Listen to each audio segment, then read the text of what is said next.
The wind howled over the open plains, dry and biting. Dust spiraled through the early morning sun as the rancher, Henry Walker, reined in his horse near the far fence line. He had ridden out early, trying to chase off the growing silence of his empty ranch house. But nothing, no sunrise, no wild wind, could drown out the ache in his chest. He was about to turn back when he spotted something strange, a small, still figure curled up beside the fence, and another one leaning against a rusted suitcase. 2 children. Alone. Henry dismounted fast, his boots crunching on the dirt.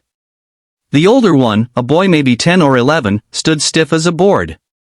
The younger, a girl of 6 or 7, slept with her head in her brother's lap, her tear-streaked face barely visible beneath tangled blonde curls. The boy looked up, eyes dark with fear and something deeper, grief. "Sir," he said, his voice hoarse and cracked. "Our mama died this morning, we got nowhere to go." Henry stood there, words stolen by the wind. The boy's voice didn't tremble.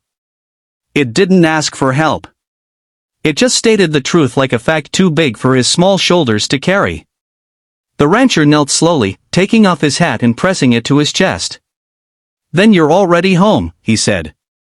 Henry didn't know what made him say it, just that it was the only thing that felt right. He wrapped the girl gently in his coat and helped the boy lift the suitcase. They didn't ask questions. Maybe because their young hearts had already learned life didn't always offer answers. Back at the ranch house, Henry made them oatmeal and warmed milk. The children sat quietly, eating like they were afraid to use up too much kindness at once. Their names were Jessie and Lily. Their mother, Clara, had been a waitress in the nearby town, scraping by on tips and stubbornness. They lived in a room above an old laundromat.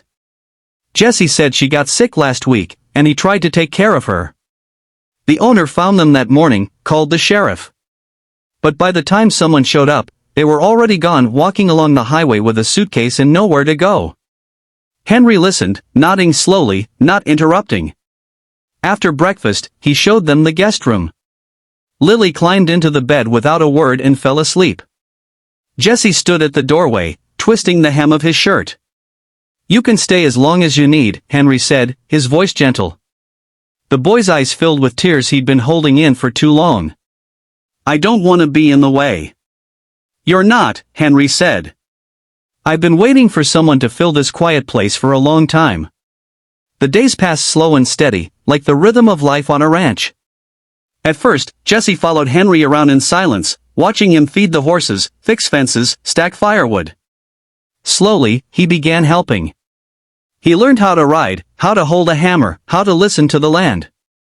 Lily, too, began to smile again, especially when she was with the old sheepdog, Duke, or chasing chickens across the yard. But not everything was easy. One evening, Henry found Jessie sitting in the barn, shoulders shaking, face buried in his hands. It had been a hard day, a flash storm had scared the cattle, and Jessie had blamed himself when one calf wandered off. Henry sat beside him in the straw. "It ain't your fault, son. I couldn't stop it." "I wasn't fast enough," Jessie said. Henry placed a calloused hand on the boy's back. "Out here, things happen we can't control. What matters is you keep showing up. You did that today." Jessie didn't answer, but he didn't move away either. The months rolled on, and the seasons changed.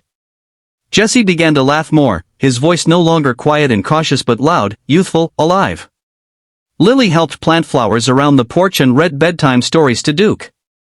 Henry filed the paperwork to become their legal guardian in secret. He didn't tell them at first, not until the day the judge signed it and the papers came in the mail. That night, he called them to the porch. "You two have had to grow up too fast," he said. "But you don't have to do it alone anymore." He handed Jessie the papers. "It's official now. You're home. For good." Jessie's hands trembled as he read the words. He didn't speak. Just leaned forward and hugged Henry tightly, like a boy finally letting go of the weight he'd carried too long. Years passed. The ranch flourished again with laughter, muddy boots, and scraped knees. Jessie grew strong and steady, taking on more responsibility, becoming a man Henry could be proud of. Lily dreamed of being a veterinarian and practiced by bandaging Duke's paws every time he stepped wrong. On the anniversary of their mother's passing, they planted a tree in the north field. Jesse carved her name into the bark. "For Mama," he whispered. "You brought us here." Henry stood with them, his hand resting gently on both their shoulders. The wind swept through the fields, warm now, carrying not sorrow, but peace.